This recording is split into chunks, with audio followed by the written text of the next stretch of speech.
everyone, this is Amisa Kesri and today we are gonna discuss some important vocabularies of literature paper in English language. First word is playwright. Playwright, a person who writes plays for theater, television और radio.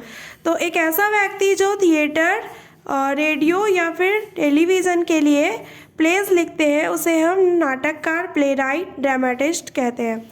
Sonnet, poem of 14 lines using any of a number of formal rhyme schemes in English typically having 10 syllables per line. तो sonnet 14 lines की एक poem होती है जिसमें किसी भी एक फॉर्मल राइम स्कीम को यूज़ किया जाता है. इंग्लिश लैंग्वेज में इसमें पर लाइन हर एक लाइन में 10 syllables होते हैं. प्रीमियर वर्ड का यूज़ एज एन एडजेक्टिव लिया जाता है. प्रीमियर का मतलब होता है मोस्ट इम्पॉर्टेंट, बेस्ट, महत्व में सर्वप्रथम या सर्वोत्तम. नेक्स्ट वर्ड है हमारा प्रीमियर का यूज़ एज अ वर्ब किया जाता है. The first public performance of a play, film etc. किसी प्ले या फिल्म का जो फर्स्ट परफॉर्मेंस होता है उसे हम प्रीमियर, उसके लिए जो वर्ड आता है वो है प्रीमियर. एंड नाटक आदि का पहला सार्वजनिक प्रदर्शन, first performance, debut, opening. Next word premiered का ये तो पास्ट फॉर्म हो गया प्रीमियम वर्ब का. एंड इसके लिए जो हम रिप्लेस कर सकते हैं इस वर्ड को फर्स्ट परफॉर्म्ड वर्ड से. एंड नेक्स्ट वर्ड है हमारा ब्रॉडवे का मतलब होता है थिएटर. ब्रॉडवे थिएटर और ब्रॉडवे शो. तो ब्रॉडवे थिएटर या Broadway show refers to a performance, usually a play or musical, staged in one of the 39 larger professional theaters located in the New York City. तो New York city में जो 39 larger professional theatres है उसमें से एक theatre में staged कोई performance उसे हम ब्रॉडवे शो या ब्रॉडवे परफॉर्मेंस, ब्रॉडवे थिएटर कहते हैं. तो ब्रॉडवे क्या होता है? तो with 500 seats or more that appeal to the mass audience. तो न्यूयॉर्क सिटी में ये थिएटर्स हैं ब्रॉडवे थिएटर्स जिसमें 500 सीट से ज़्यादा सीटें होती है. ऑडियंस मास बहुत भारी मात्रा में ऑडियंस वहाँ पे आती है. Broadway theaters with a house larger than 500 seats are considered Broadway theater or on Broadway theaters. तो ऐसे थिएटर्स जिस हाउस में 500 से ज़्यादा सीट्स होते हैं उन्हें हम ब्रॉडवे थिएटर कहते हैं या ऑन ब्रॉडवे थिएटर्स कहते हैं.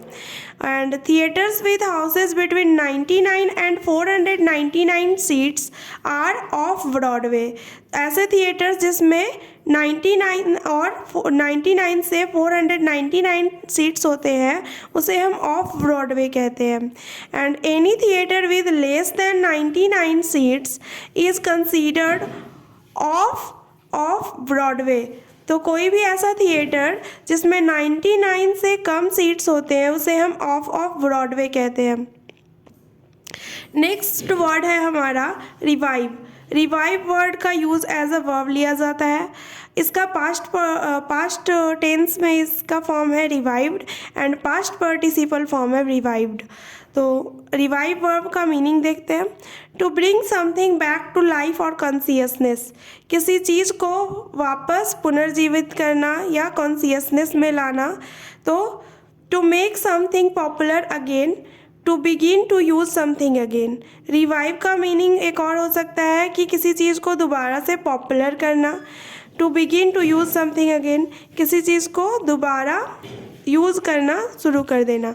एंड पुनः जनप्रिय करना इज इक्वल्स टू, यानी कि रिवाइव की जगह हम यूज़ कर सकते हैं रिससिटेट.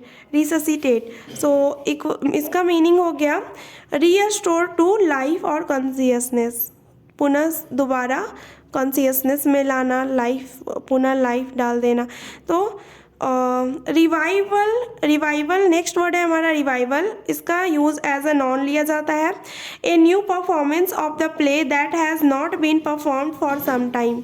तो रिवाइवल का मतलब होता है किसी प्ले का, किसी नाटक का एक नया परफॉर्मेंस, दोबारा से परफॉर्मेंस, जिसे ऐसा प्ले जिसे कुछ समय के लिए परफॉर्म नहीं किया गया हो, उसका दोबारा से परफॉर्मेंस लेकर आना, उसे हम रिवाइवल कहते हैं। To make a play popular again, नाटक को पुनः पॉपुलर करना, उसे जनप्रिय करना, पुनः मंचन करना, उसके लिए यूज़ आता है, वर्ड आता है revival. Let's come to the next word that is explore. Explore का यूज़ एज अ वर्ब लिया जाता है।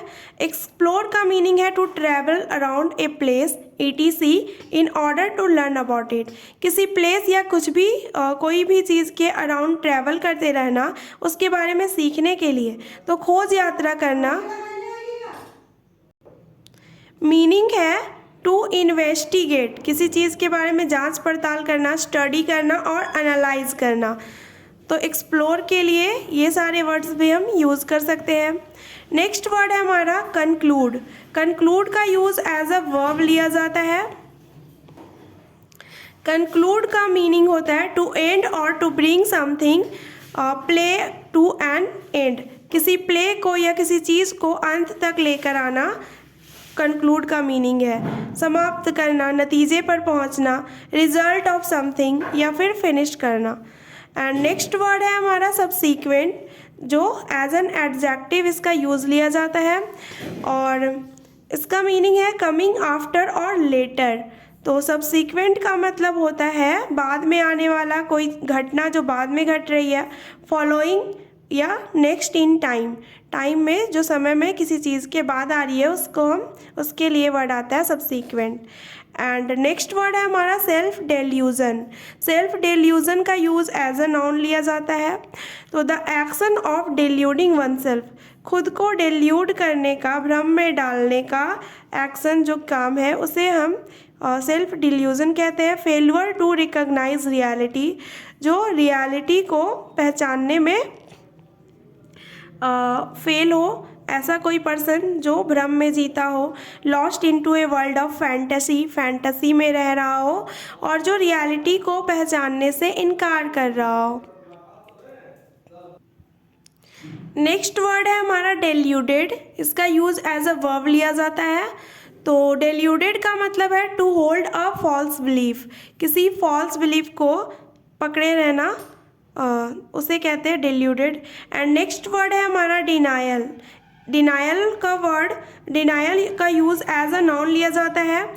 Refusing to allow somebody to do something, नकारना, यानी कि किसी को किसी काम को करने से मना करना, उसे अलाउ न करना, उसके लिए वर्ड आता है डिनायल। और a refusal to accept that something unpleasant और पेनफुल हैज़ हैपेंड, कष्टप्रद मानने से इनकार करना, ये मानने से इनकार करना कि कुछ पेनफुल या फिर अनप्लीजेंट हुआ है। नेक्स्ट वर्ड है हमारा कॉन्टिन्यूइंग साइकिल। तो कॉन्टिन्यूइंग साइकिल का मतलब हो गया, इसका डेफिनेशन हो गया, ए कॉन्टिन्यूअस प्रोसेस और event continues for a period of time without a stopping. तो बिना रुके जो एक पीरियड ऑफ टाइम तक कोई इवेंट कंटिन्यू रहता है, उसके लिए वर्ड आ जाता है कॉन्टिन्यूइंग साइकिल। एंड कोई कनेक्टेड इवेंट है, कोई कंटिन्यूड इवेंट है, उसके लिए continuous cycle. And self ever का मतलब होता है स्वयं, हमेशा। एंड नेक्स्ट वर्ड है हमारा, सॉरी ये वर्ड यहाँ पे फैटल फ्लॉ होगा यहाँ। So next word is fatal flaw. Fatal flaw का मीनिंग है a trait naturally belonging to a person's character that causes him to meet with failure in the end. So एक ऐसा trait, कोई किसी की कोई आदत, कोई ट्रेट उसका जो naturally belonging to a person, किसी पर्सन से जो बिलोंग करता है, पर्सन के कैरेक्टर से बिलोंग करता है, जिसके कारण उसे अंत में फेल्यूर का सामना करना पड़ता है। ऐसा कोई ट्रेट, ऐसी कोई हैबिट उसकी, उसे फैटल फ्लॉ बोलते हैं। फैटल फ्लॉ का मीनिंग हो गया फेलिंग फ्लॉ, कोई ऐसा फ्लॉ, वीकनेस, वीक पॉइंट, कोई ट्रेजिक फ्लॉ, कोई कमी, कोई उसके अंदर ऐसी कमी जिसके कारण वो फेल हो जाता है। और इसके लिए फैटल फ्लॉ के लिए जो वर्ड आ सकता है वो है hamartia. Hamartia refers to a flaw or mistake that leads to a fictional character's downfall. किसी फिक्शनल कैरेक्टर के डाउनफॉल, उसके पतन का जो कारण होता है, ऐसा कोई फ्लॉ, उसकी कोई ऐसी कमी, उसके कुछ ऐसे दोष, तो ऐसी कोई गलती, उसके लिए वर्ड आता है हेमर्शिया। नेक्स्ट वर्ड है हमारा आफ्टरमाथ।